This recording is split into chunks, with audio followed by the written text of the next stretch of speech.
Boa tarde, senhoras e senhores. Sejam todos muito bem-vindos e bem-vindas à primeira semana do Meio Ambiente, Sustentabilidade e Perspectivas da Agenda 2030, do Programa de Pós-Graduação em Sustentabilidade Socioeconômica Ambiental da UFOP, em parceria com a Fundação Estadual do Meio Ambiente.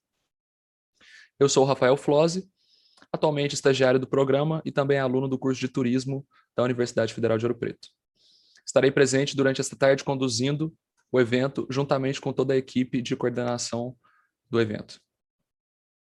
Gostaria de lembrar a todos que será aberto um momento de interação entre os convidados e ouvintes ao final da palestra, e para participar basta escrever sua pergunta ou comentário no chat que a nossa equipe estará repassando para o mediador. Por favor, mantenha a câmera e o microfone desligados para um bom andamento do evento. A nossa atividade dessa tarde é a mesa redonda Água e Gênero, Saneamento, com a presença da doutora Denise Soares, ela que é doutora em Antropologia pela Universidade Nacional Autônoma de México, UNAM, pesquisadora do Instituto Mexicano de Tecnologia Del Agua, IMTA, na área de participação social. Entre as suas linhas de pesquisa se encontram os direitos humanos, a água e o saneamento, riscos de desastres e foco quanto ao gênero na gestão de recursos hídricos. Também temos, compondo a mesa, a doutora Fernanda Matos, ela que é pesquisadora em residência pós-doutoral em administração na UFMG, Federal de Minas, doutora em administração pela Universidade Federal de Minas Gerais também, graduada em administração, mestre em turismo e meio ambiente. E também fez um MBA, famoso MBA, em gestão estratégica de marketing. Ela ocupou diversos cargos, principalmente na administração pública, atuando em órgãos na esfera estadual, municipal e convênios de gestão. É professora e pesquisadora. No âmbito acadêmico, sua produção científica tem se concentrado na pesquisa sobre gestão, principalmente governança e recursos hídricos. Atua como subcoordenadora geral do projeto Governança dos Recursos Hídricos, financiado pela Coordenação de Aperfeiçoamento de Pessoal de Nível Superior, a CAPES, em parceria com a Agência Nacional de Águas, a ANA. Membro do Observatório de Governança das Águas, Embaixada das Águas e líder da realidade climática, mentora pelo The Climate Reality Project. Também temos a participação da doutora Vera Guarda, ela que é doutora em Ciências Farmacêuticas pela Université Joseph Fourier de Grenoble, na França, e mestre pela UFRGS, ex-professora da UFOP, especialista em inovação e empreendedorismo, e atualmente é voluntária do PPGSSA e consultora da Unesco no objetivo 3 do projeto Construção da Paz e do Diálogo nas Ações da Fundação Renova. PPGSSA, que é a sigla do programa de pós-graduação responsável por esse evento. E por último, o nosso mediador, Alexandre Magrinelli, ele que é analista ambiental do Instituto Mineiro de Gestão das Águas, o IGAM, graduado em Direito pela UFMG, especialista em Direito Ambiental pela PUC Minas e mestre em Sustentabilidade Econômica e Ambiental pela UFOP. É professor na graduação da Faculdade Arnaldo e pós-graduação na PUC do Rio Grande do Sul, PUC-RS. Bom, então, depois dessa descrição, eu passo oficialmente a palavra para a doutora Denise, que dará início à nossa palestra. Muito obrigado, Rafael. Então, eu te pediria que você compartilhasse o PowerPoint. Boa tarde a todos e todas, e muito obrigado pela oportunidade de compartilhar com vocês. Eu sou brasileira, lógico, sou mineira, né, mas moro no México tem muitos anos, então, mais de 30 anos, então pode ser que eu fale algumas palavras meio misturada entre português e espanhol, mas se não entender, é só levantar a mão, é só interromper, que não tem nenhum problema, a gente conversa. Então, né, eu vou falar sobre gênero e água, experiências e alguns desafios. Eu vou comentar algumas das coisas que a gente está fazendo aqui no México, no Instituto de Pesquisa em Água que eu trabalho. Se pode passar para a seguinte, Rafa. Então, como que eu vou falar? Primeiro, eu vou falar um pouco da diferença entre sexo e gênero, porque às vezes não fica tão claro, né? Porque a gente naturaliza as diferenças e as desigualdades sociais, né? Depois, justamente, que fica claro a diferença entre sexo e gênero, por que é importante vincular gênero e água, justamente baseado nas desigualdades derivadas dessa naturalização do gênero, e o impacto diferencial da problemática da água entre homens e mulheres, e a partir daí algumas experiências que a gente fez no INDA, que eu já comentei, e quais são os grandes desafios para a região latino-americana, né, na matéria. A seguinte, por favor. Então, enquanto o sexo se refere à diferença biológica entre homens e mulheres, né, nascer homem ou nascer mulher em função de ter os órgãos sexuais masculinos ou femininos, o gênero se refere a características culturais que definem tanto ser homem como mulher em cada época e sociedade. Então, a partir do momento que um bebê nasce menina, a gente define uma série de coisas que essa menina vai ter que fazer só porque é menina, né? A gente põe, a gente fala que ela é delicada, e se nasce menino, a gente já fala que é audaz e põe o cobertor azul. Aqui tem uma experiência muito interessante de uma tese de mestrado de uma pessoa nos Estados Unidos que questionou justamente isso. Como o gênero, que é a construção cultural, já colocam na gente desde o berçário. Então, ela ficou no berçário, anotando e perguntando às pessoas que estavam vendo os bebês o que achavam. E pediu às enfermeiras do bar os cobertorzinhos rosa nos meninos e o cobertorzinho azul nas meninas. Então, e chegava e perguntava, aí você está olhando quem? Eu estou olhando aquela menininha, né? Mas era um menininho, né? Eu falei, o que você acha? Como é que é esse bebê? Aí, só porque estava com cobertor azul, as pessoas falavam, vai ver, se nota que vai ser super ativo, olha como ele é audaz, olha como está esperneando. E os meninos que estavam com cobertor rosa falavam, olha que delicadeza, vai ser muito terna. Então, aqui, né, lógico que um bebê não tem nada disso, não tem nada de delicado, não tem nada de audaz, mas a gente já começa a construir essa identidade cultural. E não teria problema dessa construção da identidade cultural se essa identidade não trouxesse desigualdade, mas faz desigualdade. Então, aí que é o problema, por isso é importante trabalhar com gênero, porque a gente define que as mulheres têm que fazer determinadas atividades e os homens outras, e a gente não valoriza de forma igual as atividades que uns e outros realizam. Então, isso provoca desigualdade em vários âmbitos da vida, né? Eu diria, em todos os âmbitos da vida, e por isso é importante trabalhar com gênero, para visibilizar que isso é desigualdade, que estamos naturalizando alguma coisa que é cultural, e como é cultural pode mudar. Então, a gente quer mudar esses papéis de gênero na sociedade. Se pode passar a seguinte. Agora, por que vincular gênero e água? Eu sempre falo que tem duas perspectivas. Eu vou pela ética, mas quem não se sensibiliza pela ética tem também a perspectiva de obrigatoriedade, né? É um mandato institucional. As instituições estão obrigadas, por quê? Porque assinaram nossos países uma série de conferências de Nações Unidas que são vinculantes e que nos obrigam. Então, vamos começar da perspectiva ética.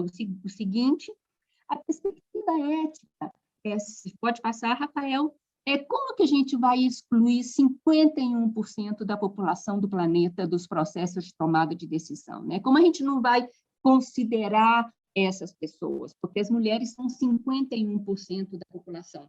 E o lema do Objetivo de Desenvolvimento Sustentável, né, dos ODS, que está tão em moda que o nosso país tem que cumprir até o 2030, né, que é a Agenda 2030, o lema é não deixar ninguém para trás. Só que as mulheres já ficaram para trás, né? Então, trazer lá de trás as mulheres teria que ser um dos lemas do ODS. E, de fato, um dos ODS é justamente a igualdade de gênero. Então, aqui um exemplo Dos 1,3 mil milhões de pessoas em extrema pobreza, são mulheres e meninas 70% desse pessoal em pobreza. Aqui já está uma desigualdade. As mulheres que têm terra em seu nome em países pobres em desenvolvimento, que a gente fala com eufemismo em desenvolvimento, né, é só 10%. Então, imagina tanto de consequência que isso traz, né, de você não ter terra. Então, porque uma série de programas de desenvolvimento estão vinculados justamente à titularidade da terra. E mulheres parlamentares no mundo, só 17%.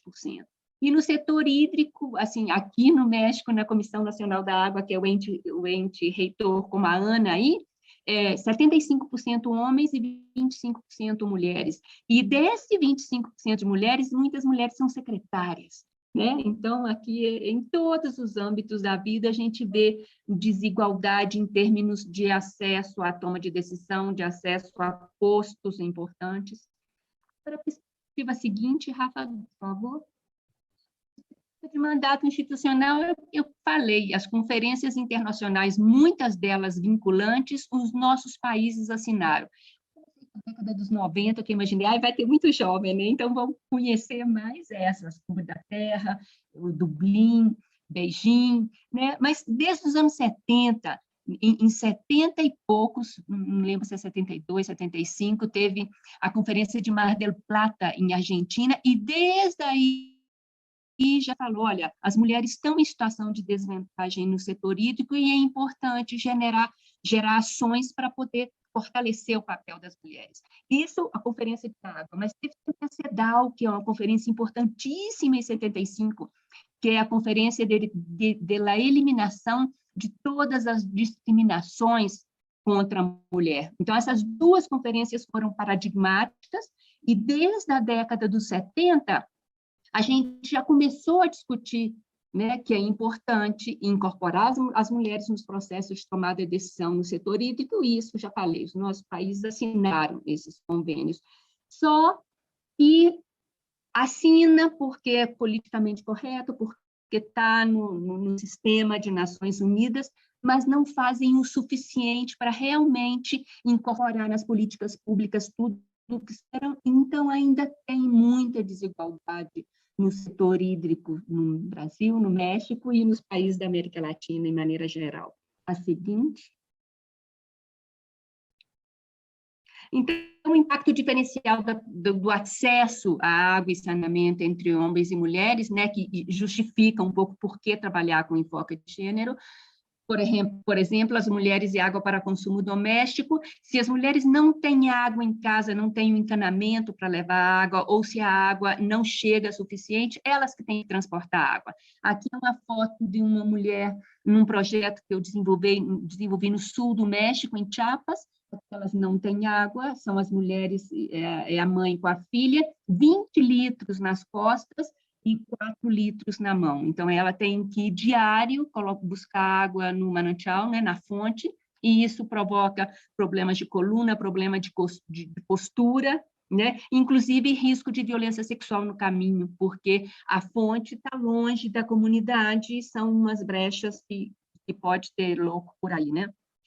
Se a água está contaminada e as pessoas da família se enfermam, né, ficam doentes por causa da água contaminada com doença de origem hídrica, são as mulheres as responsáveis da saúde familiar, justamente devido à divisão sexual do trabalho, né, onde as mulheres têm que cuidar da água dentro de casa, têm que cuidar da saúde das crianças, têm que fazer uma medida de saneamento da água, então ela tem que ferver a água para que a água esteja livre dos patógenos, né? E, além disso, adequar seus horários de disponibilidade da água. Por exemplo, aqui, essa foto, né, as pessoas não têm aonde armazenar, armazenam em botes pequenos, e na Cidade do México, na zona periférica, a gente deu um curso lá, e a água chegava às 5 da manhã e ficava até às 6. Então, as mulheres tinham que levantar às 5 da manhã para poder abrir as torneiras e poder encher todos os galões. E aí deixava para lavar as vasilhas às 5 da manhã, né? E aí já tinha que estar acordada desde as 5 até de noite, né? Para fazer suas atividades. Né? Por quê? Porque é devido à divisão sexual do trabalho. E Com relação à agricultura, as mulheres também estão na agricultura, às vezes a gente esquece.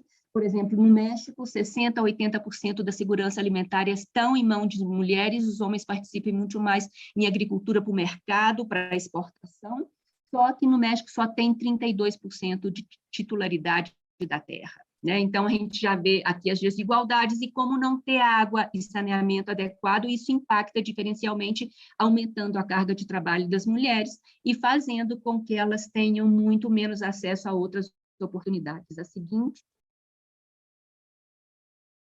Então, aqui se pode passar mais, porque são 4 fotos de mulheres de um lado, se pode continuar passando para aparecer, e uma de homem. Aqui, eu ia perguntar, só que não dá tempo, né? E está fechado os microfones. Aqui é um furacão e uma pesquisa realizada por uma pesquisadora da Universidade de Londres, em 196 países, que falam que para cada furacão que morre um homem, morrem 4 mulheres. Né? E aí elas falam que é muito devido à divisão sexual do trabalho, que as mulheres não aprendem a nadar, então é muito mais difícil ir, né, nadando de situações, e também, principalmente, nos países onde a situação, né, nos países árabes, que a situação da mulher é muito mais dramática, elas usam o sari, que são essas saias super apertadas, então elas não podem correr, então é difícil para subir em árvore, então a situação é essa. 4-1, né? Outra desigualdade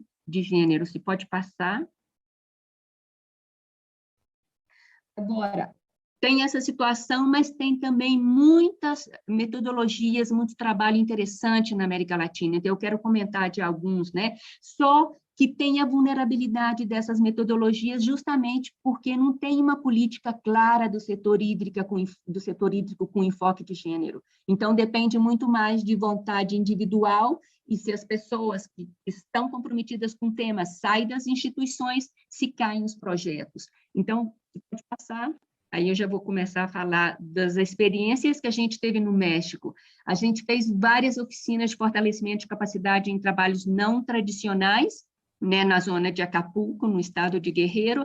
Aqui é um curso de encanamento para as mulheres, então a gente fez um convênio com os mercados para poder os mercados contratar as mulheres que foram capacitadas no curso de encanamento. A gente está fazendo curso também para pedreira, para mulheres pedreiras, para quando tivesse ampliação da água e saneamento, do sistema de água e saneamento, pudesse contratar as mulheres. Então, foi um acordo entre o INTA, onde eu trabalho, o Instituto Municipal das Mulheres e o organismo de água do município. E a ideia é justamente o empoderamento econômico das mulheres através do acesso a ofícios que não são, a trabalhos que não são tão tradicionais. A seguinte, por favor. A gente fez no México também um documento, esse é o livro que chama Agenda Azul das Mulheres, a gente fez para apresentar no 4º Fórum Mundial da Água, que foi aqui no México. Nós ganhamos um prêmio do Programa de Nações Unidas para o Desenvolvimento com esse projeto, e foi, na maioria dos estados mexicanos, dos 32 estados, a gente foi em 27 estados, trabalhar e perguntar às mulheres, né, qual eram os principais problemas em relação à água e quais eram suas demandas prioritárias, para generar um documento que justamente juntasse as demandas e pudesse incidir em política pública, né? Aqui que as mulheres pensam que tem que ir a gestão da água no nosso país. E a partir daí, com essa metodologia, a gente continuou vários outros anos. Hoje ainda, de vez em quando, nos convidam para dar algum... Já acabou o tempo? Ah, não. Então, escutei algo que ainda convidam a gente para dar algum curso com essa metodologia. O seguinte, por favor.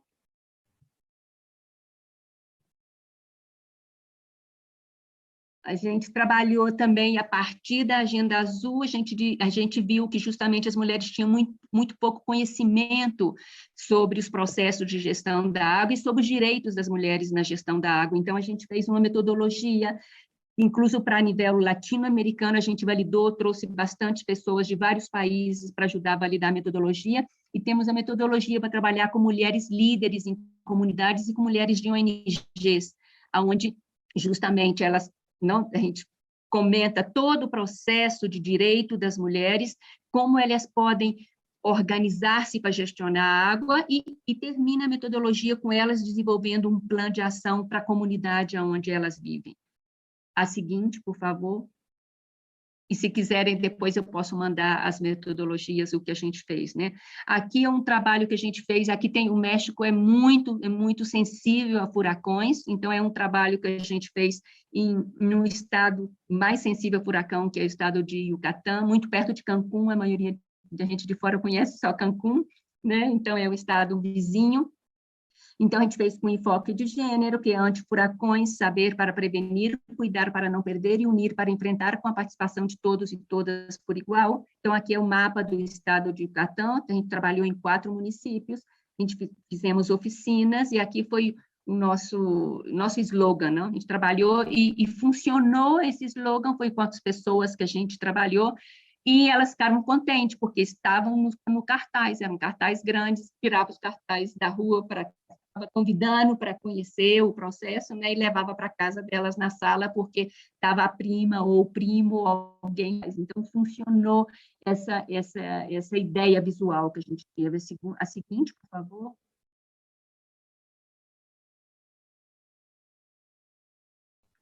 Nesse mesmo marco, a gente fez uma exposição itinerante para trabalhar justamente os riscos, né, de tanto social como de gênero frente a furacões, desde uma perspectiva lúdica. E aqui foi ganhou, a gente fez para fazer o cartaz, a gente da exposição itinerante, a gente fez um concurso nas escolas e ganhou esse desenho, né?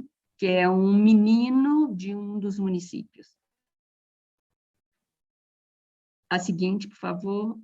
Não sei como é que eu vou de tempo. Aqui é o processo da exposição itinerante, é como um furacão, a pessoa entra, tem ruído de furacão dentro, as crianças entram, né, e passam, e no teto está cheio de fotos de proteção civil, que é quem se encarrega justamente do cuidado frente a furacões, dos desastres que tiveram nesses 4 municípios, e depois na saída com muito ruído, né, e na saída já tem o processo de reconstrução, então é uma coisa vivencial, onde depois da saída desse túnel do furacão, as pessoas comentam como se sentiram. E do lado de fora da exposição, tem todas as fotos das crianças que fizeram os desenhos para participar no concurso, mas não ganharam, mas tem a foto do desenho que a criança fez, o nome da criança e o município que ela é. Então, muitas famílias vinham na exposição para ver as fotos dos desenhos dos seus filhos, né?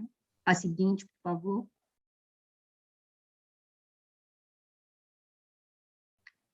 Novamente, não sei como eu vou de tempo. Aqui o que eu já tinha falado, né? As fotos dos desenhos das crianças que não ganharam, e as pessoas vinham e falavam. A seguinte, por favor.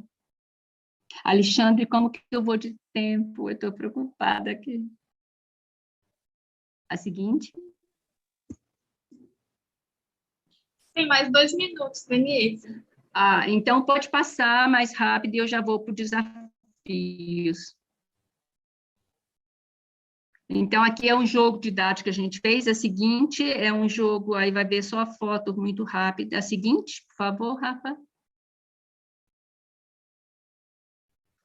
Então, é um jogo que a gente fez, é um jogo grande de 7 metros, um dado gigante, e questiona justamente os papéis de gênero. Aqui, por exemplo, se eu caio aqui com o meu corpo, o corpo é a ficha, e eu sou mulher, eu avanço, quer dizer, eu estou trabalhando, eu estou pescando, eu avanço, e eu estou comprando terra, então eu tenho acesso à titularidade da terra. Então, o jogo todo é essa lógica. O seguinte, não vou explicar, porque falta muito pouquinho, eu já vou para os desafios. Então, é definir propostas de políticas muito concretas, que tem que ser não só nacional, que nossos países já assumiram os compromissos, são políticas que chegam a nível local, né, dos municípios e das comunidades, que ajudem justamente a construir uma agenda mais incluente, né, da visão das mulheres. Área de gênero no órgão reitor da água, mas que seja uma área de gênero atuante e que seja encarregada de transversalizar o enfoque não só ao interior da instituição, mas também nos projetos que a instituição desenvolve. mulheres em comitês comunitários de água e espaços de decisão, né, e participação no setor hídrico, né? Não, a mulher não pode ficar só no comitê como secretária, ela tem que ser coordenadora do comitê. E ações afirmativas de gênero para contratação. Aqui no Chile tem um exemplo super interessante, o órgão de água do Chile tinha muito poucas mulheres, então fizeram a contratação com currículo cego a gênero, cego a sexo, né? Que não tinha o nome das pessoas, então escolhiam os 3 melhores em função das capacidades, e depois que viam, colocavam os 3 melhores, viam, e se tinha uma mulher entre esses 3 melhores, era obrigatório a contratar mulher. Então isso é uma ação afirmativa que funcionou, já subiu bastante o número de mulheres. Então eu acho que eu consegui passar só um minutinho, né? Muito obrigado, e sinto muitas palavras erradas. E eu estou à disposição para as perguntas quando venham. Denise, muito obrigado. Agradecendo pela palestra excelente, me lembrou muito dos pontos que me sensibilizaram logo no início do estudo sobre a questão de água, sobre as diferenças de gênero que envolvem, sim, o acesso à água e ao saneamento. E dando sequência, já para a gente poder ter tempo depois para os debates, né, eu passo para a minha amiga, doutora Fernanda Matos. Com a palavra, doutora. Obrigada, Alexandre. Espero que vocês estejam me ouvindo bem. Rafa, obrigada por colocar minha apresentação. Então, boa tarde a todos, a todas, né, os colegas de mesa e também a todos vocês que nos acompanham nesse momento, e que vocês tornarão esse momento, né, esse bate-papo ainda mais rico com os comentários e perguntas, né, que adicionarem aí no chat. Então, a Denise trouxe em sua fala uma relação, né, de eventos também, buscando destacar, né, sobre essa necessidade de integrar a questão de gênero à gestão das águas. Bom, o tema, né, dessa semana intensa de debate, né, promovida pela pós-graduação da UFOP, em parceria com a FEAM, é sustentabilidade e perspectiva da Agenda 2030. Então, eu gostaria de conectar a minha fala nessa mesa à fala da Denise e também ao título do evento principal, a partir do ODS 6 e a gestão integrada de recursos hídricos. Bom, a Denise já passou um pouquinho, né? A Agenda 2030 da Organização das Nações Unidas propõe 17 Objetivos de Desenvolvimento Sustentável e 169 metas correspondentes, fruto do consenso obtido pelos delegados, ainda não, Rafa, dos seus Estados-membros, né, em 2015. Os ODS, eles constituem a essência da Agenda 2030 e têm a perspectiva, né, de sua implementação, né, que ela ocorra do período de 2016 até 2030.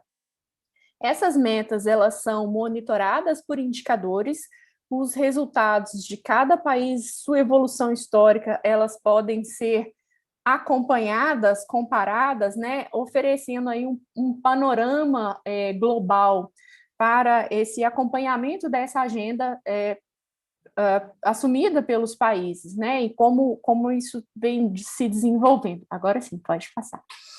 Então, para o ODS 6, né, isso.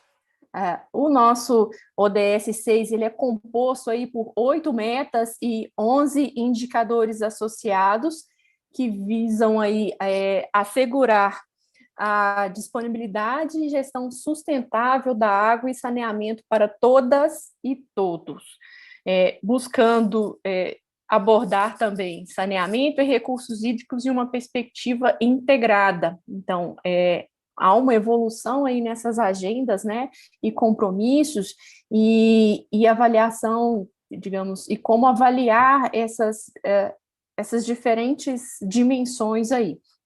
Então, em cada país também é possível acompanhar cada uma dessas metas sobre disponibilidade de recursos hídricos, demandas pelo uso de água, redução de desperdício, dentre outros.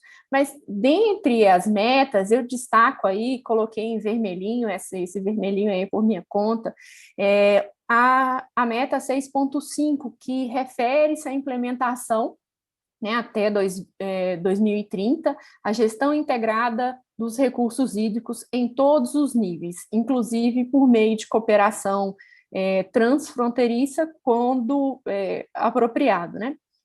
Por definição da GWP, essa gestão integrada é um processo que busca promover o desenvolvimento e a gestão coordenada da água, terra e recursos relacionados, a fim de maximizar o bem-estar econômico e social de forma equitativa, sem comprometer a sustentabilidade dos ecossistemas vitais e meio ambiente. Aí tem que ler direitinho, né, gente? Aí, quando a gente esquece um termo, a gente recorre à cola.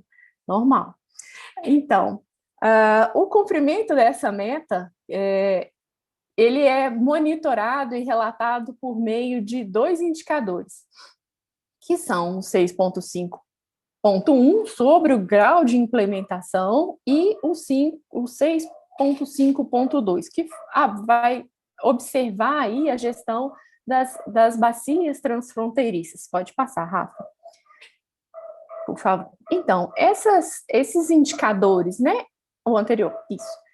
São subdivididos em 4 blocos de questões que eles são e que vão acompanhando aí o grau de implementação deles. Bom, e como que é feito isso? Né? Vamos pensar aí no indicador 6.5.1. Ele é coletado por meio de instrumento de pesquisa, contendo aí cerca de 33 questões, em que são avaliados de 0 a 100, isso para todos os países. Então, ele é enviado, né, no Brasil, a ANA e outros órgãos são responsáveis pela coleta desses dados, né, de fazer essa avaliação em conjunto com outros atores, e pensando aí nessas questões.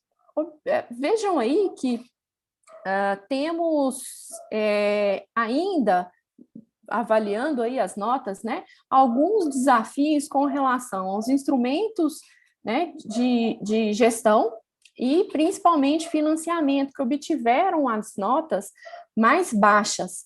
Mas o que eu quero chamar a atenção nesse slide, né, que é o segundo item, que são instituições e participação para a implementação da gestão integrada de recursos hídricos. Vocês vejam que ele é o que obteve a melhor nota. Pode passar, por favor, Rafa.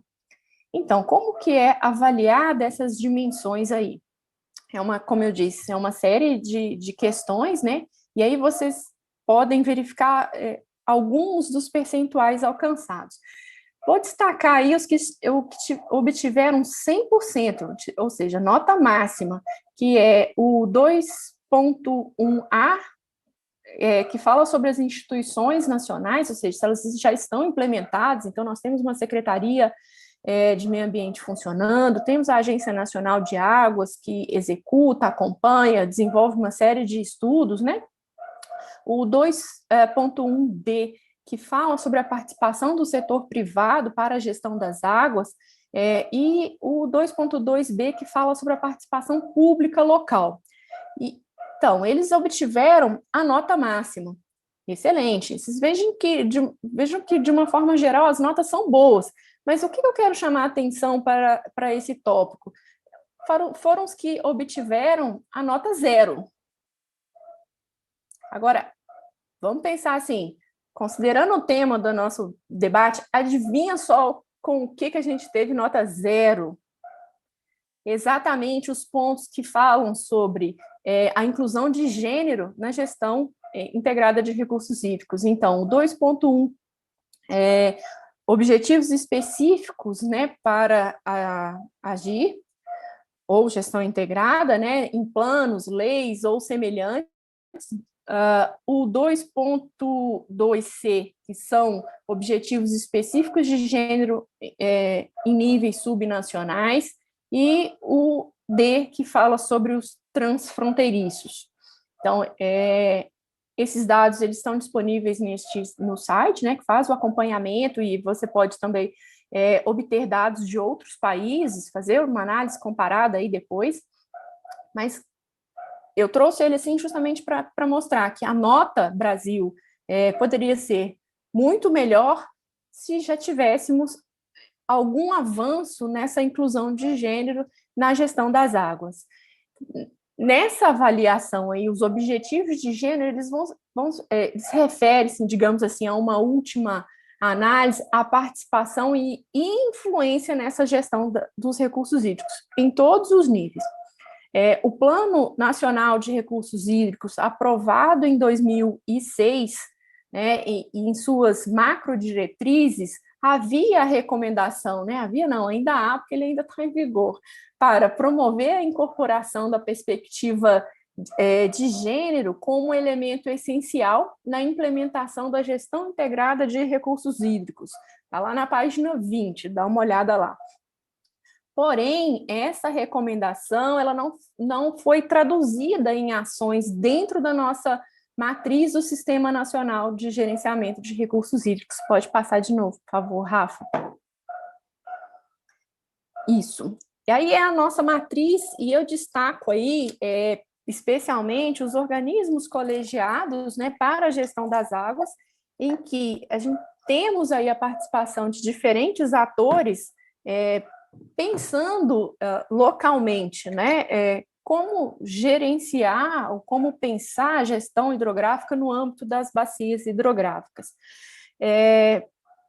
Então, pensando aí, quando a gente vai pensar sobre a integração dessa perspectiva de gênero em uma política pública, a gente precisa identificar diferentes necessidades, usos, práticas, acessos, recursos, vulnerabilidades, com qual objetivo? Né? De reduzir essas dificuldades, mitigá-las e, como a Denise destacou, não deixar ninguém para trás, que é o lema da Agenda 2030. Então, então nesse espaço, né, os organismos colegiados aí são âmbitos importantes de debate e participação na nossa gestão das águas. Pode passar, Rafa. Dentre eles, eu destaco aí os comitês de bacias, que são, né, temos aí os estaduais e federais implantados. Esses espaços cinzas são espaços que ainda não tem-se comitês instalados, que é um processo de articulação local para que eles sejam criados e implantados.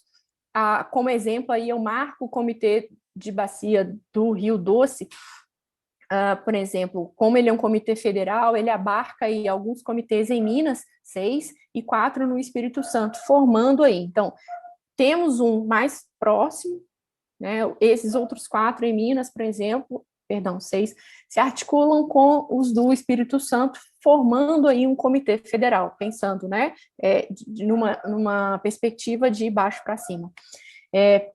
Pode passar, por favor. Aqui a gente já trago um pouco, né, eu mostrei aquela matriz, né, o SINGRE, que a gente abrevia aí, as diferentes espaços de participação, né? E aí, falando sobre os comitês de bacia, nós temos desenvolvido um trabalho que busca identificar quem participa desses espaços. Temos publicado por estado os comitês estaduais e também os comitês federais e outras análises aí que têm sido desenvolvidas, buscando aí trazer sobre a participação, oferecer algumas informações que possam apontar aspectos sobre essa capacidade inclusiva dos organismos de bacia. Então, pensar quem participa desses espaços também é importante. Então, qual é esse perfil, né? Como é essa relação entre os representantes, os representados nesse espaço? Como esses atores e atrizes percebem os seus próprios mecanismos, né? Digamos assim, onde eles participam. Então, qual que foi aí essa identificação? Nos comitês estaduais, a gente identificou que são mais de 12 mil espaços de participação, se a gente for considerar titulares e suplentes, Porém, nesse cenário nacional, aí, para os comitês estaduais, a gente percebe que são apenas 31%, né, de participação das mulheres, com percentuais variando entre 43% e 41%, Sergipe e Distrito Federal, a 19%, no caso do Estado do Espírito Santo. Se olharmos aí para os comitês interestaduais, obtivemos um percentual ainda mais baixo, né? Com um percentual de 27%, dentre as 944 cadeiras de participação, também titulares e suplentes, naqueles 10 comitês que eu mostrei. Se a gente for pensar numa análise comparada aí, tivemos o comitê do Rio Verde Grande com maior índice de participação, já chegando a 44%, e do Paranapanema com menor índice de 19%. Mas aí nós temos no estudo também, né, outros detalhes, né, que vem mostrar qual que é a escolaridade desses participantes, quais que são as áreas de formação, renda, e trazer realmente um perfil de quem está lá dentro. O que nós identificamos, né? Que as mulheres, elas possuem uma maior escolaridade. Bom, são dados que parecem que são mais do mesmo, mas precisamos também pensar. Então, elas possuem uma escolaridade mais elevada, quando a gente desagrega, né, separa e vai analisar separadamente, porém também com uma renda mais baixa e diferindo um pouco, né, enquanto a maioria dos homens estão nas áreas de ciências agrárias e engenharia, não que não tenhamos mulheres na área da engenharia, mas você começa a ver também participantes na área de saúde e nas ciências biológicas. Então, identificar, né, como eu falei, quem são, onde estão, pode colaborar, né, para essa inclusão dessa perspectiva dentro dessa Política Nacional de Recursos Hídricos para uma melhor gestão. Bom, voltando aqui, né, pensando aí esses percentuais e as metas e indicadores dos ODS, fazendo aí uma conexão com as muitas recomendações realizadas pelas conferências desde a década de 70, que nós temos aí 75, 77 já conferências falando sobre a importância da participação das mulheres para a tomada de decisão em diferentes âmbitos. Então, ao participar, né, como a Denise disse, ao participar, os países assumem compromissos nessa agenda internacional, também nessa área de recursos hídricos. Então, a baixa influência prática na formulação das políticas públicas, né, das mulheres, elas ainda persistem. Se a gente for olhar, né, evoluiu pouco. Vamos olhar lá que o índice ficou em 0.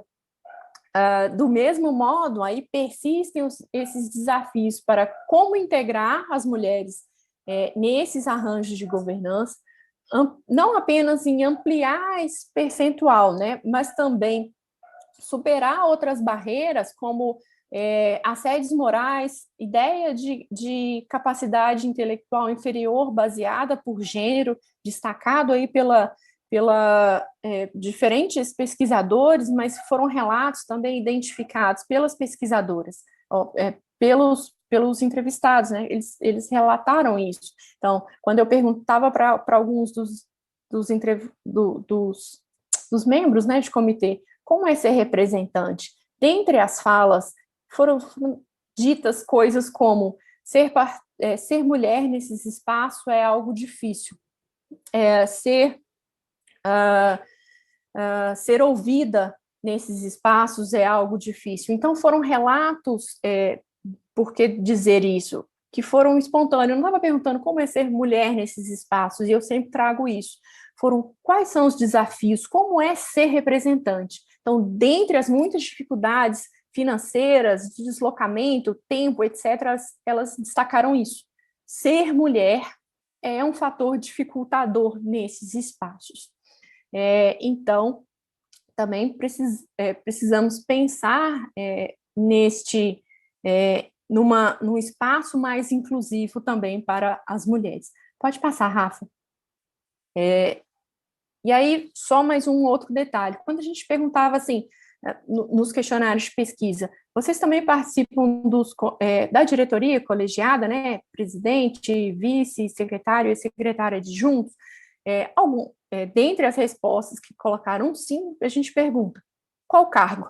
E aí a gente redistribuiu as mulheres e os homens. Quando a gente faz essa redistribuição, né? Pega quem é membro, separa homens, mulheres, e analisa qual cargo ocupa. Vocês identificam aí, né, que as mulheres estão muito mais presentes nos cargos, quando estão, né, nos cargos de diretoria, que tem isso também. A maioria são homens, mas mesmo assim, quando a gente vai analisar qual que é a função que ela ocupa ali, elas estão como secretárias. Nos comitês federais, esse percentual é ainda maior, né, das secretárias. Pode passar, Rafa. Obrigada. Como eu falei, essa é uma série de estudos que têm sido desenvolvidos, analisando aí a participação dos diferentes atores nesses muitos espaços de participação, né? São 233 comitês de bacia, sendo 10 federais, e a gente tem se dedicado a esta tarefa, né, lá no CPAD, que é o Centro de Pós-Graduação em Administração na UFMG, o que a gente defende com esses dados, né, e com essas análises, que para o avanço da gestão integrada, o alcance dos ODS, né, ele exige um envolvimento de uma gama, e isso também de governança, né, uma ampla gama de atores sociais, né, por meio de estruturas que sejam inclusivas, que reconheçam essa dispersão para a tomada de decisão, ou seja, envolver diferentes níveis e diferentes pessoas para entender como é o uso, como valorar a água, para garantir, né, também para as futuras gerações. A gente tem visto constantemente aí salas de situação, salas de crise. Paraná decretou hoje situação de emergência, eu espero que esteja correto o termo, mas é preciso reconhecer também a contribuição das mulheres para a gestão dos recursos hídricos e seu papel na tomada de decisão com relação às águas. E aí nesse espaço estão alguns dos estudos que têm sido desenvolvidos, e inclusive um encarte especial sobre gênero e governança. Obrigada. Muito obrigado, Fernanda. Particularmente, eu tenho que falar que Fernanda, para mim, é uma protagonista num dos temas que eu tenho paixão e que acabei fazendo no meu mestrado, que é governança. Ela sabe disso. E acho que ela não sabe a importância que ela teve na minha pesquisa, quando eu comecei a gostar disso, né? Eu procurava autores no Brasil e pessoas que escrevessem, ou particularmente em Minas Gerais, e uma das primeiras obras que eu me dei para ir para frente foi até trouxe aqui para mostrar, essa publicação aqui, a coletânea Governança, Recursos Hídricos, Experiências Nacionais e Internacionais de Gestão, que ela organizou junto com o professor Delano. Então, assim, acho que ela mesmo não sabe o quanto me ajudou quando eu decidi que um dos meus temas de pesquisa é ser governança hídrica. Então, coloco de público aqui meu agradecimento a Fernanda, depois disso já batemos muita bola junto aí, em eventos nacionais e internacionais. Mas, de qualquer forma, fica o meu agradecimento, Fernanda. Bom, já em seguida, para a gente poder ter tempo para os debates, eu passo para a doutora Vera Guarda, com o seu tempo de fala, professora. Boa tarde a todos e a todas. Dá para liberar aqui para mim? Rafael,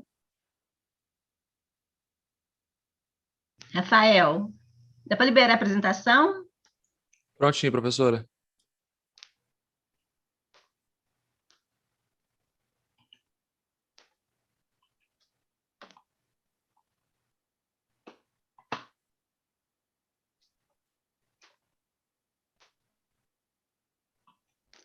Bom, boa tarde a todos e a todas. Eu vou falar sobre a parte de gênero, de saneamento. Saneamento tem gênero? Mas o que é mesmo saneamento?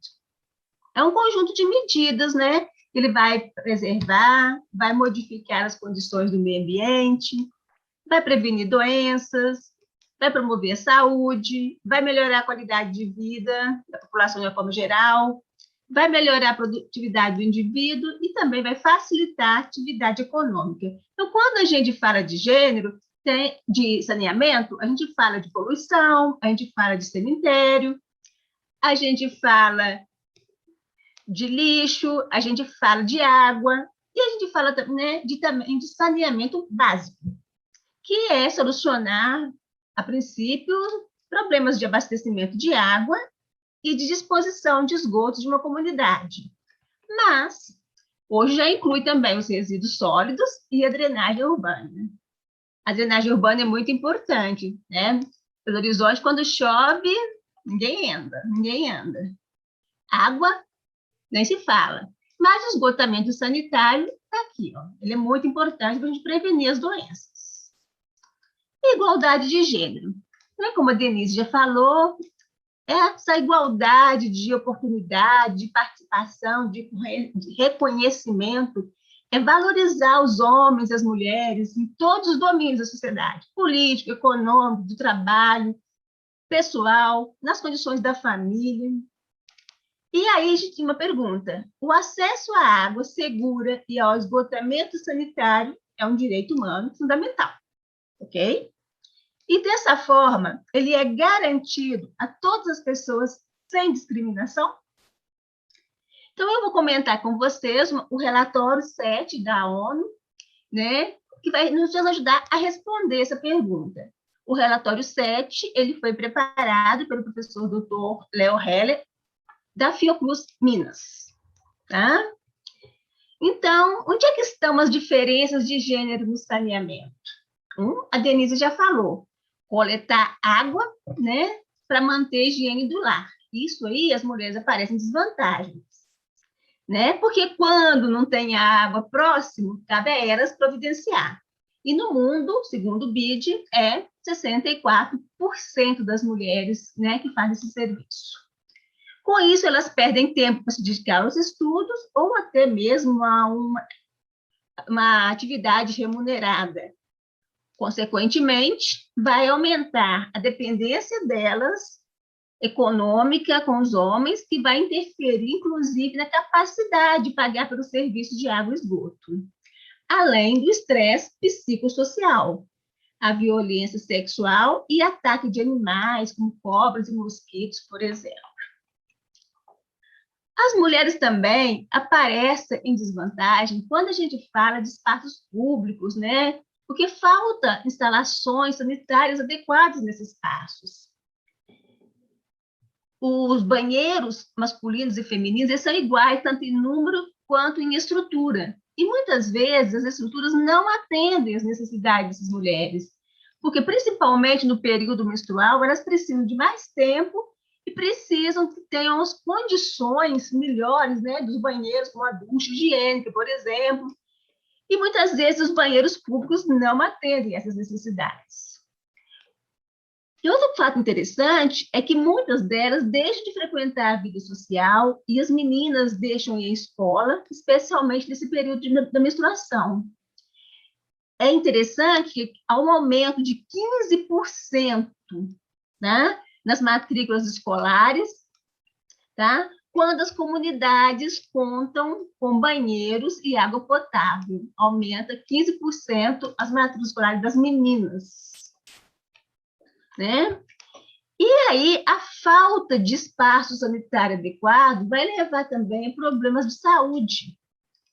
O que acontece? As mulheres ficam segurando a urina. Então, com isso, vai dar infecção de bexiga, infecção nos rins, vai trazer problemas renais, vão sofrer com desidratação, né? Falta de ingestão de líquidos, né? Não evitam tomar água, suco, qualquer coisa, para evitar a idas ao banheiro. E um outro problema que Denise já falou é que quando as mulheres não têm água em casa, elas vão buscar água longe. Então, essas mulheres e crianças vão dedicar diariamente mais de 125 milhões, né, para a busca de água em recipientes, que pode chegar até 20 quilos.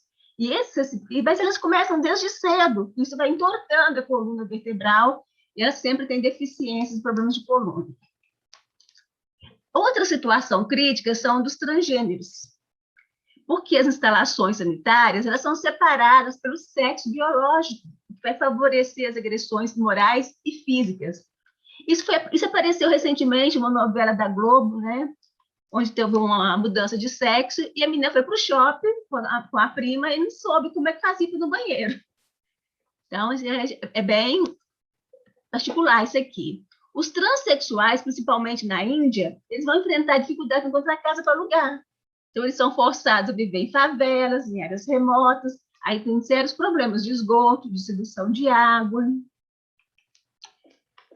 E a situação também crítica da população de rua. Belo Horizonte, né, tem muito morador de rua, embora tenha albergues e unidades de acolhimento, né? Esses espaços contam com instalações sanitárias, mas não dão conta do número de pessoas sem moradia. É muita gente. Embora seja a maioria composta por homens, as mulheres são as que mais sofrem por causa da falta de privacidade. Esse é um estudo, né, do grupo do professor Léo Heller da Fiocruz Minas. E fizeram as entrevistas, né, desses estudos, e os próprios homens salientam que as mulheres passam por mais dificuldades. O principal problema apontado é a falta de privacidade para a realização de atividades básicas, tomar banho, urinar, defecar. E, nesse grupo, além das mulheres, também verificaram que a população homoafetiva está entre os que declararam se sentir mais vulnerável. Como é que combate essas desigualdades? Primeiro, garantir a voz e a participação do público feminino e demais identidades de gênero nas esferas de decisão e planejamento. Não é simplesmente participar, gente, é se fazer pertencer ao grupo, é ter voz, é falar mesmo. É mencionar expressamente nas políticas e estratégias de combate à desigualdade as diferenças que existem entre homens, mulheres e outras identidades de gênero. Por quê? Porque muitas vezes tem alguns documentos que passam neutros. Eles escondem essas diferenças e, com isso, vai beneficiar outras pessoas. Aí, tem uma coisa bem interessante, que na Índia, né, a defecação a céu aberto é um problema muito grande. Eu acabei de avaliar um artigo para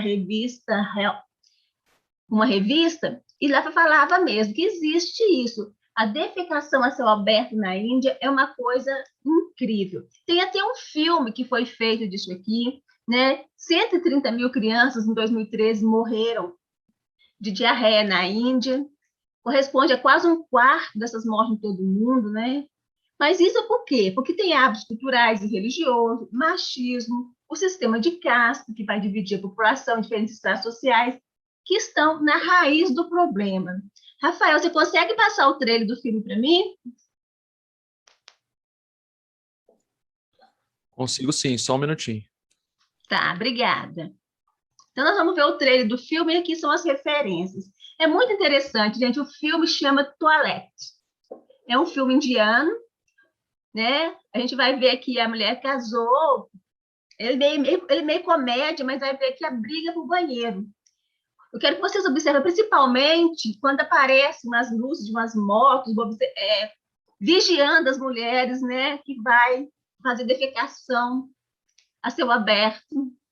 Tá? Eu queria que relata exatamente o que se passou, o que eu falei. Então, ver se o Rafael consegue passar para a gente. Professora, eu vou interromper então o seu compartilhamento? Pode, eu terminei. Então, pode interromper.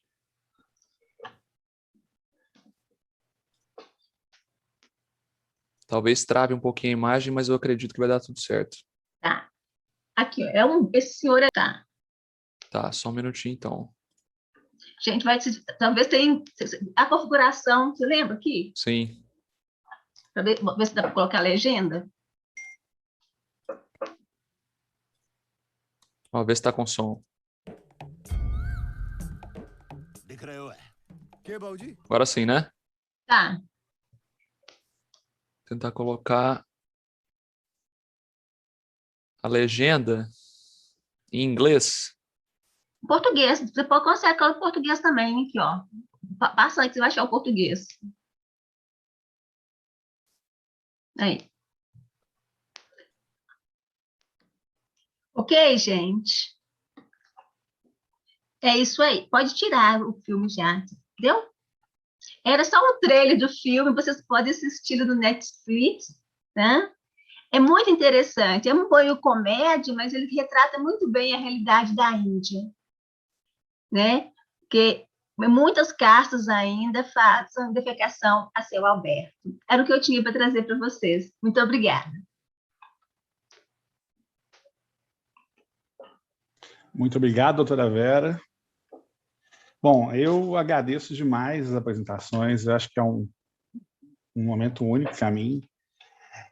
Como eu disse, quando eu comecei a lecionar em 2002 e buscava temas para preparar o material, né? Eu lembro que eu me deparei com um texto ou um documentário, eu não lembro, que mostrava os riscos que eram para mulheres na África de terem que buscar água. Os riscos que envolviam também animais, conflitos com tribos rivais, mutilação que era feita nessas mulheres como forma de prejudicar a tribo. E, ao longo desses anos, eu tenho visto isso de uma forma cada vez mais interessante, mas eu sinto falta desse debate no Brasil. Eu sinto falta mais que o debate.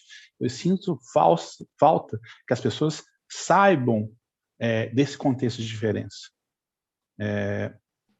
Eu tenho estudado os ciclos de seca do Nordeste para tentar entender esses ciclos, né? E muitas vezes essa nossa cultura de água na torneira, ela, de certo modo, esconde a necessidade de uma discussão sobre esses ciclos de seca, sobre o papel que as mulheres tinham no Nordeste, que muitas vezes, além do próprio acesso à água, a condição que elas ficavam no local enquanto os maridos iam tentar o sul, né? Então, acho que nós precisamos levantar essas questões, porque eu digo pela minha experiência em sala de aula, quando eu entro no assunto água e gênero, quantas e quantas vezes eu não vejo como primeira resposta, ué, mas tem diferença? E assim, isso eu vejo mais de uma vez. Então, mostrar as diferenças, eu trouxe alguns números aqui que sempre me chocam, de uma das páginas que eu vou sugerir às pessoas buscar informação. Menos de 50 países têm leis ou políticas que mencionam especificamente a participação de mulheres no saneamento rural ou na gestão de recursos hídricos. Mulheres e meninas são responsáveis pela coleta de água em 8 entre 10 domicílios com água fora das instalações. 1 milhão de mortes a cada ano estão associadas a nascimentos em ambientes com dificuldade de acesso à água e saneamento. As infecções são responsáveis por 26% das mortes neonatais e 11% da mortalidade materna. Quer dizer, isso é uma realidade, a gente tem que trazer isso para o Brasil, discutir isso.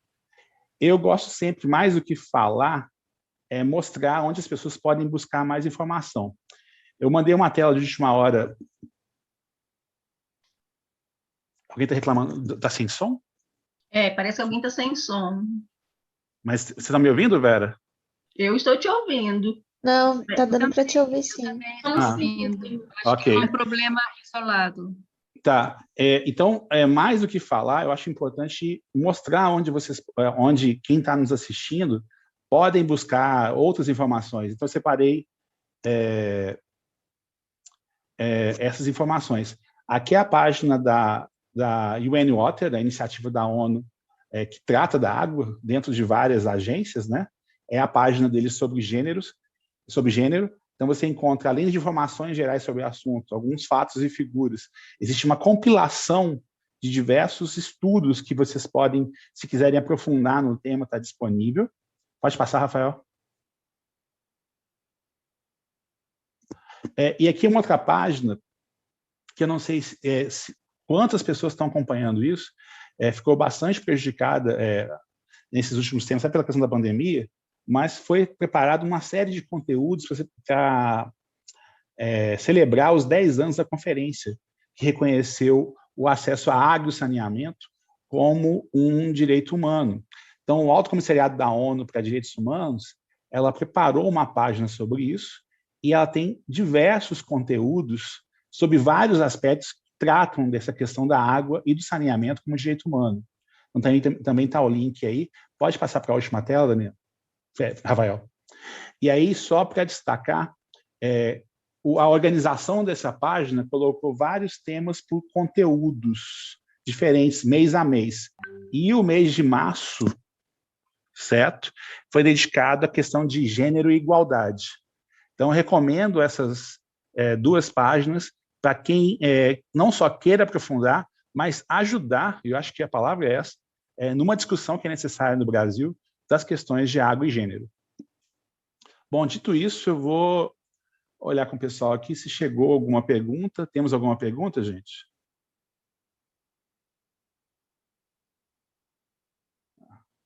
Tem a mão levantada da Alice aqui. Vocês estão me ouvindo? Tá tranquilo, né? Sim. Tá, ok. Temos alguma pergunta? Estamos ouvindo bem. Tá. Tem alguma pergunta ainda a ser feita? Não? Bom, então eu vou puxar para... Acabou de ser feita. Opa, então manda aí. Melhor as de vocês do que as minhas. Vamos passar aqui no chat, gente, só um minutinho.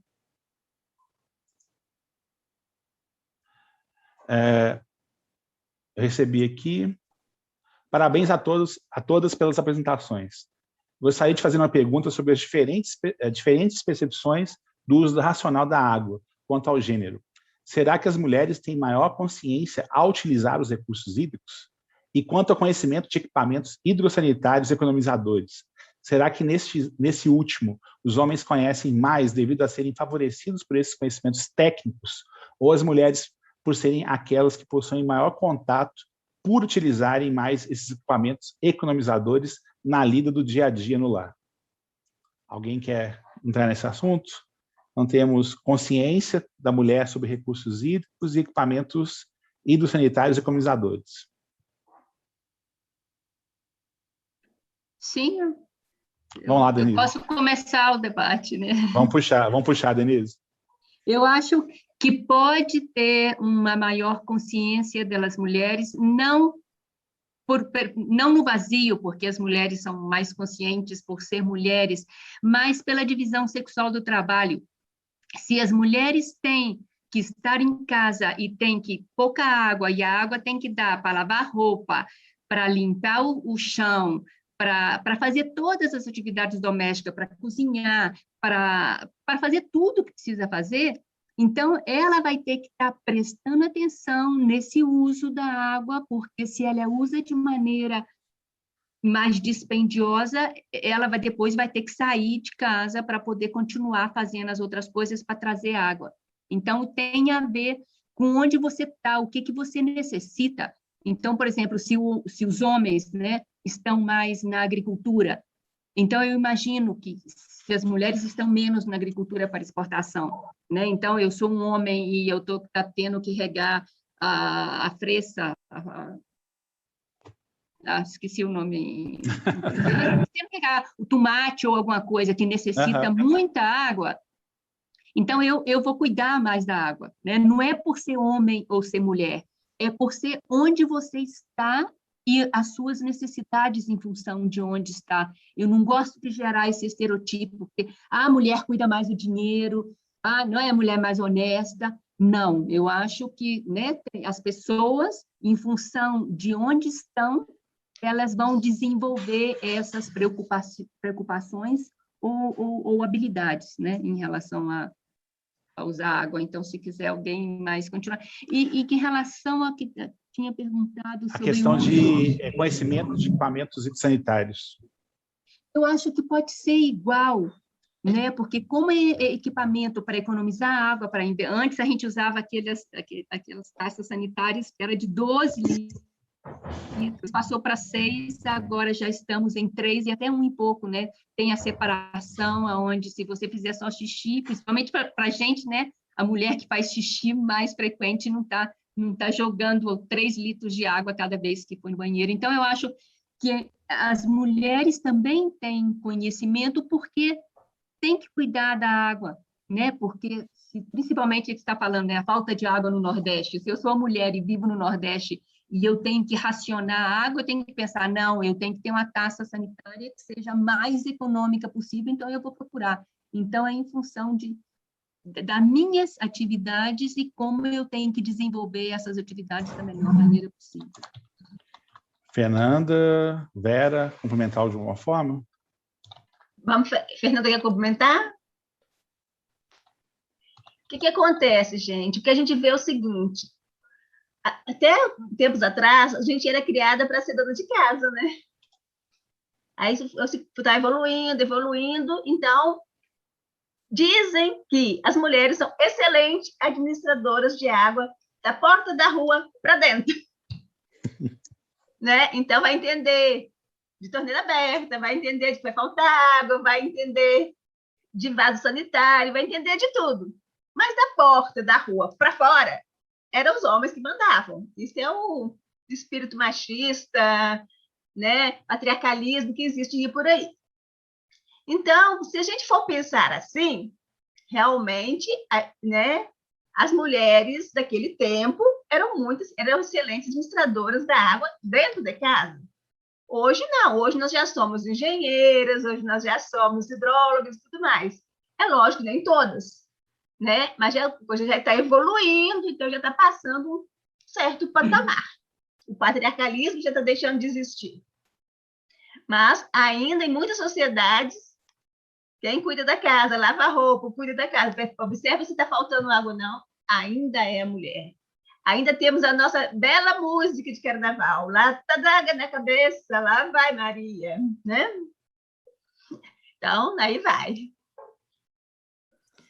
Só para complementar, então, né, como foi citado algumas vezes aí a questão do patriarcado, né, assim, talvez para quem não é tão ligado a esses estudos, a essas leituras, então, só para complementar, então, algumas pesquisas, então, vou indicar aí, por exemplo, a Federici, a Nancy Fraser e outras autoras, né, que vêm trazer aí estudos, textos, livros, alguns de mais fácil entendimento, que vêm discutir, né, sobre essa perspectiva da construção social da cultura da sociedade e inclusive sobre essa dominação, assim, digamos, dessa divisão de tarefas, nesse processo de dividir tarefas, o que é geralmente feito pelos homens, o que é feito por mulheres. E também a Carole Pateman tem também um estudo sobre liberalismo patriarcal. Então, para quem gosta quem tem interesse em aprofundar nas questões teóricas sobre o tema gênero, essa discussão, são autoras interessantes para aprofundar. Pensando numa vertente aí mais ligada à participação política das mulheres, aí nós temos alguns outros autores já desenvolvendo, mas uma que eu acho que é bem interessante, né, é a Biroli, a Flávia Biroli, que é da UNB, e aí ele escreve alguns textos também com o Miguel, em que vem abordar aí por que da dificuldade, assim, os muitos porquês e as muitas lacunas para a participação das mulheres no espaço político, no espaço de decisão, de construção das políticas públicas. Então, aí, se a gente for buscar, assim, teoricamente, temos aí esta primeira vertente, que seria essa divisão sexual do trabalho, do patriarcado, e eles também apresentam outras duas vertentes que que elas acabam se misturando, se complementando de alguma forma, que por terem essa divisão, né, as mulheres mais no âmbito privado e o homem no público, acaba que as mulheres, né, acabam sendo um grupo minoritário frente às questões políticas, ou seja, falta reconhecimento, digamos assim, conhecimento do grupo, sabe como vou dizer, uma participação, uma socialização cultural nesses espaços que são públicos, além das questões, falta de recursos financeiros, a dupla jornada que ainda persiste. Então, são vários pontos aí que esses autores vão trazer e complementar para tentar explicar, assim, por que no âmbito público, político, nesses espaços de participação, temos ainda poucas mulheres. Então, são muitos pontos aí a serem pensados, discutidos, e como eu disse, né, como ultrapassá-los aí. Eu acho um ponto interessante que vocês colocam, muitas vezes na própria gestão, no dia a dia, da execução de uma política pública de água, a gente usa com uma certa superficialidade certas expressões, né? E, para mim, o que Denise falou no início, sobre a questão da racionalidade que tem que ser feita no lar, porque senão vai ter que passar por outro processo de caminhada e de risco para o acesso à água, você ganha uma dimensão maior para isso, né? Quer dizer, uma racionalidade local no sentido da residência e para evitar o risco. Quer dizer, eu tenho que fazer valer a água que eu consegui trazer sob risco, retornando com segurança à casa, porque senão eu vou me expor de novo, ou expor uma filha. Quer dizer, quantos e quantos relatos nos estudos que nós vemos, ou em conteúdo em vídeo, demonstra o risco de algum tipo de assédio sexual, ou até pior que isso, em locais no caminho ou em locais de coleta de água.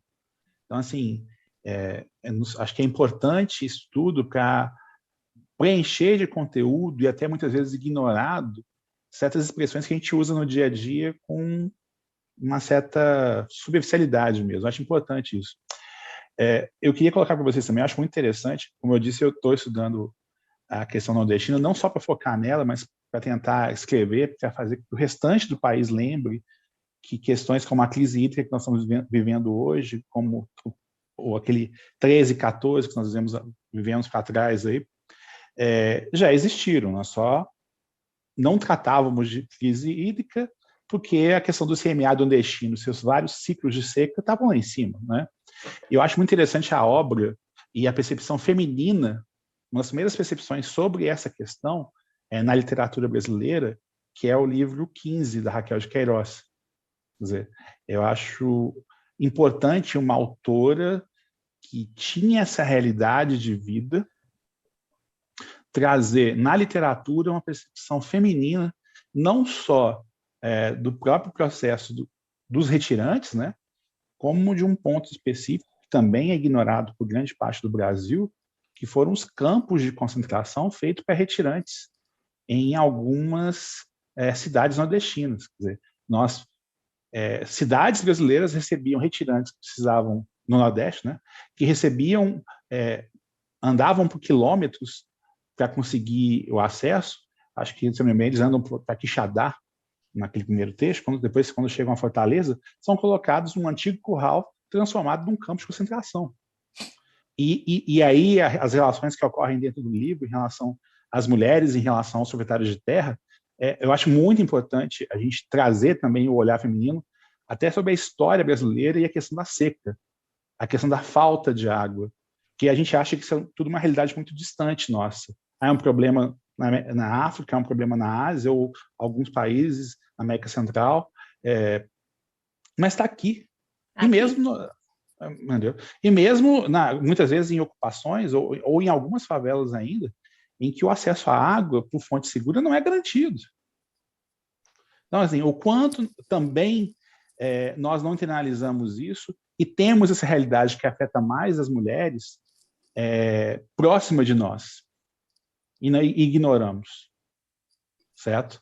Alexandre, um problema seríssimo agora na pandemia são as favelas, que não tem nem água e nem dinheiro para comprar o sabão, né, que é o principal método de combate à pandemia.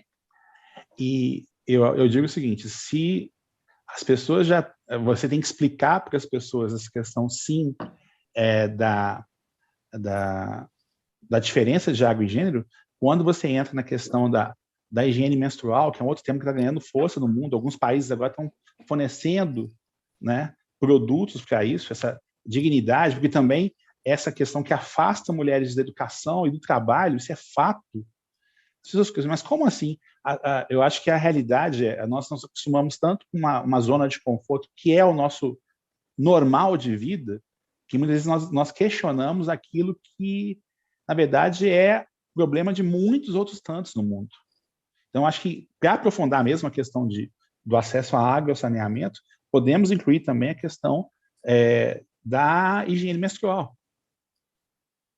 Certo? Complementaria ainda.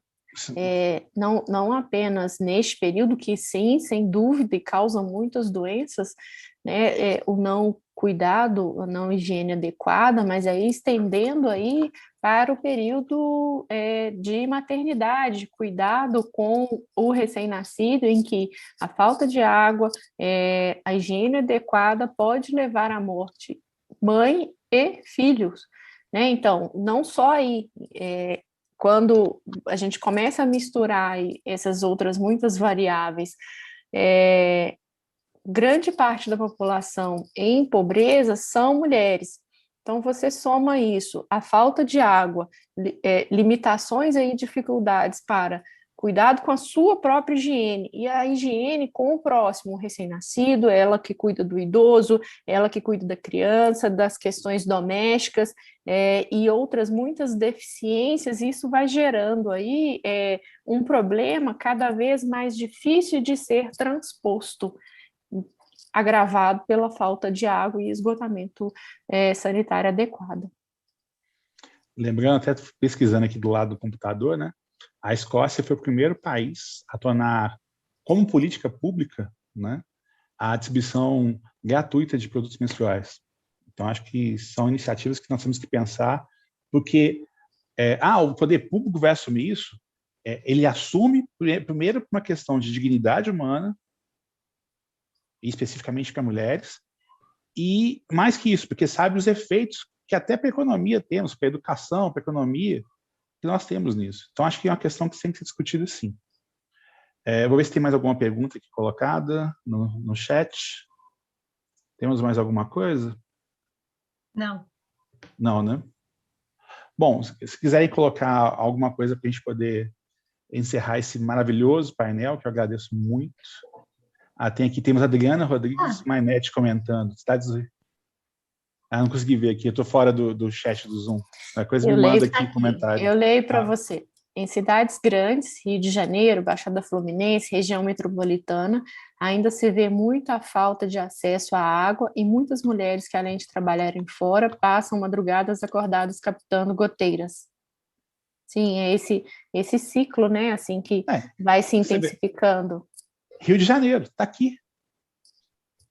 Entendeu? A gente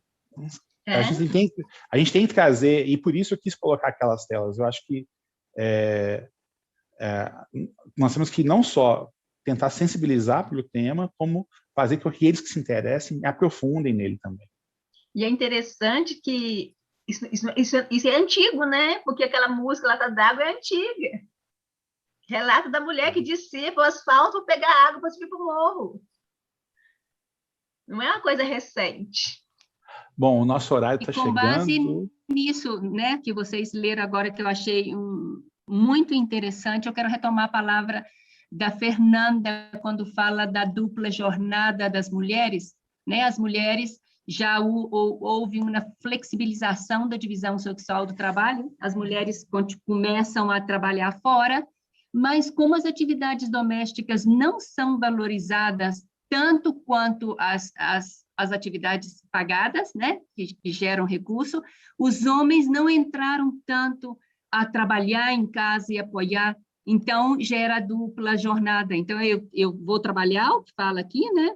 Eu trabalho fora, mas quando eu volto para casa, eu trabalhei igual o meu marido, mas sou eu que tenho que coletar água. Por quê? Porque eu fui para o trabalho pago, mas o meu marido não veio para o trabalho doméstico, né? Então, tem que trabalhar muito nessa flexibilização, em fortalecer essa flexibilização da divisão sexual do trabalho, mas gerando responsabilidades para os homens, e não no sentido de, eu apoio muito a minha mulher, que eu ajudo a fazer almoço. Não é apoio, é obrigação, né? Não é obrigação da mulher trabalhadora que também está gerando recursos para a manutenção da família, não é obrigação dela fazer atividades domésticas, né? Já não é obrigação, porque já tem esse nível de compromisso também.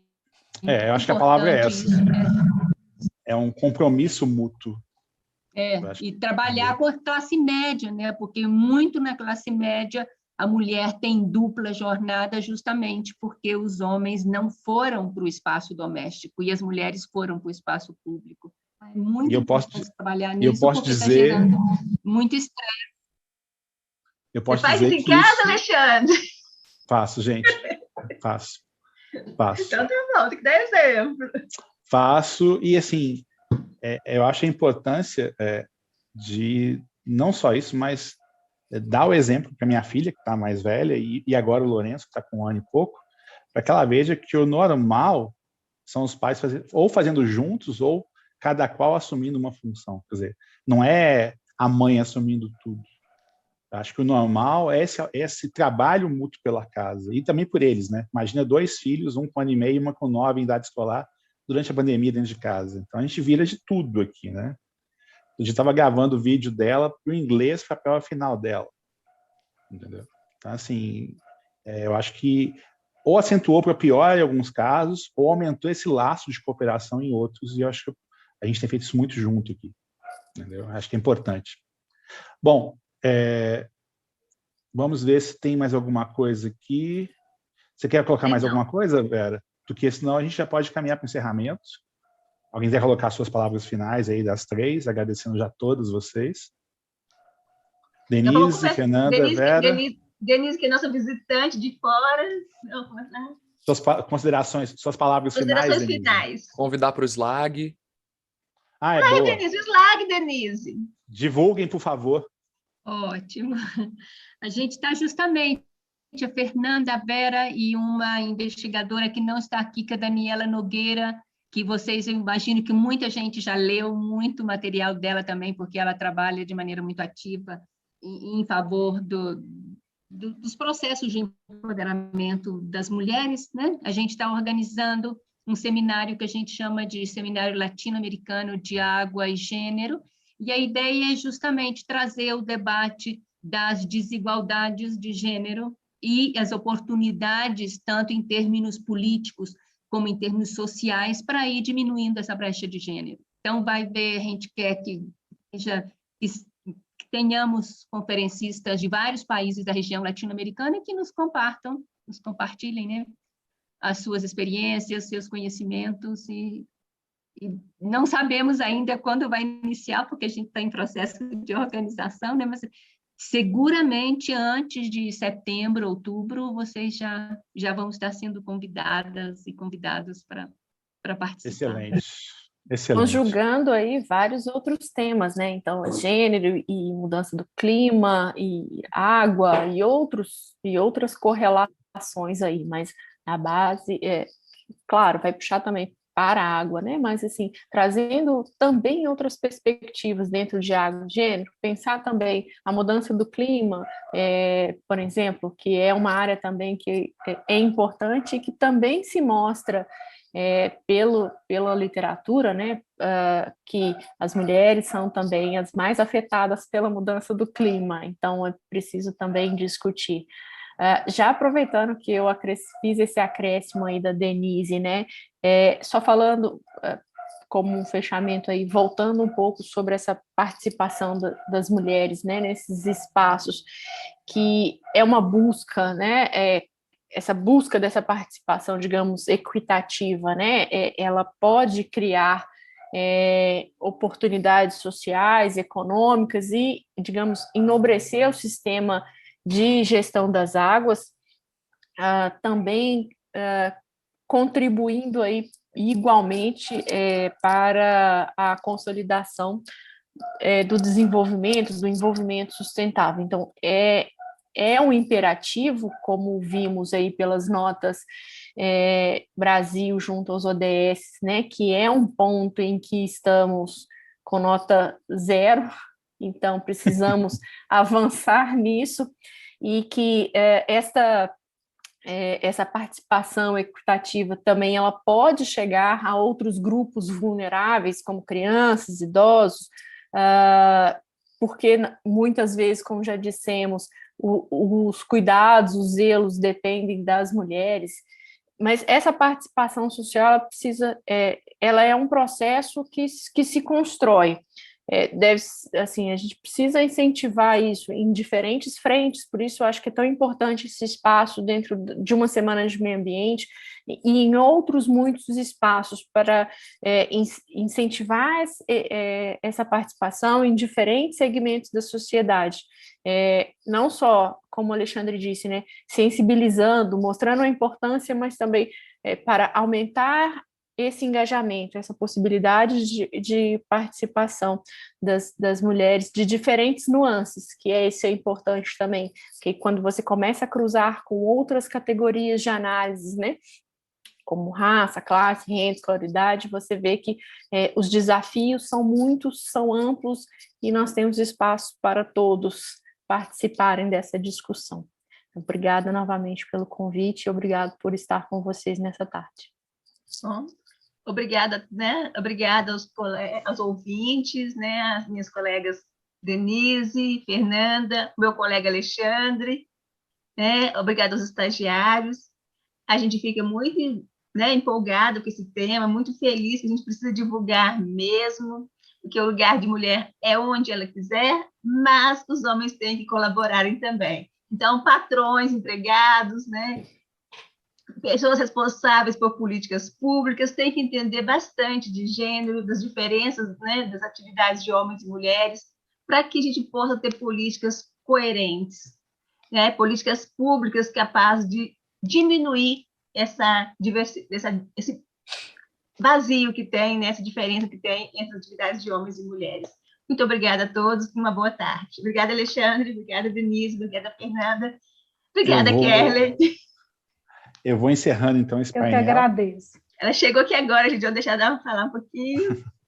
Sim. Gente, primeiro só agradecer, né, pedir desculpa a vocês, eu tinha aula no horário, não consegui, e o evento esgotou, né, então a gente está com... Quantos? 999 inscritos. E, então... Fantástico. Rafael,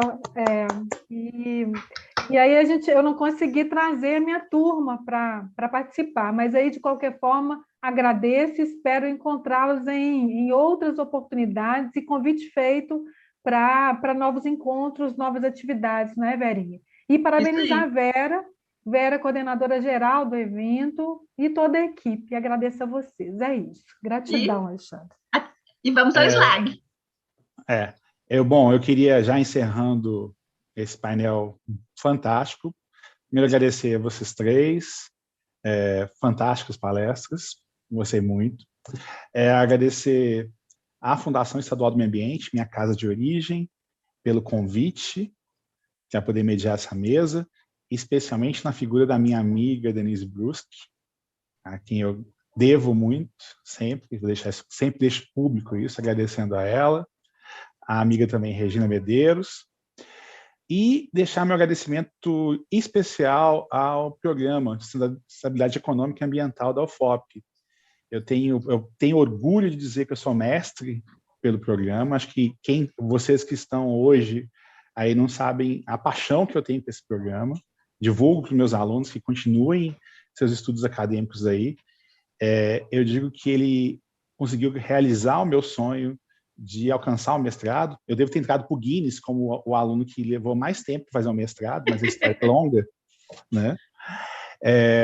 mas assim, o quanto eu sou apaixonado pelo programa, pela iniciativa dele, espero que cada vez mais cresça com iniciativas como essa Semana de Meio Ambiente, e sempre me coloco à disposição para que vocês precisarem, no apoio aí, para poder tornar esse programa cada vez maior, que é de interesse de todos nós, gente. Então, obrigado, agradeço mesmo. Vera, Kelly, agradeço muito. Então é isso, gente. Muito obrigado e ótimo painel e boa tarde para todos. Boa tarde. Pessoal, só lembrando vocês, então, espectadores e também convidados, que a gente está finalizando agora essa parte da tarde, mas logo mais às 7 horas nós vamos ter a palestra Os Desafios Brasileiros na Implantação da Agenda 2030, conduzida pela professora doutora Soraya Giovanetti Helder, pesquisadora-chefe do GAMP, que é o Grupo Gestão Ambiental em Pernambuco, da Universidade Federal Rural de Pernambuco, e mediada pelo engenheiro metalúrgico professor Danton Heleno Gameiro, que participou com a gente na parte da manhã, e pelo geógrafo e mestrando do PPGSSA, Wellington Ribeiro, que também participou com a gente na parte da manhã. Então, espero ver vocês lá. O link de emissão de certificado está no chat. Muito obrigado pelo comparecimento de todos. Tenham todos um ótimo fim de tarde e um ótimo dia. E até mais tarde.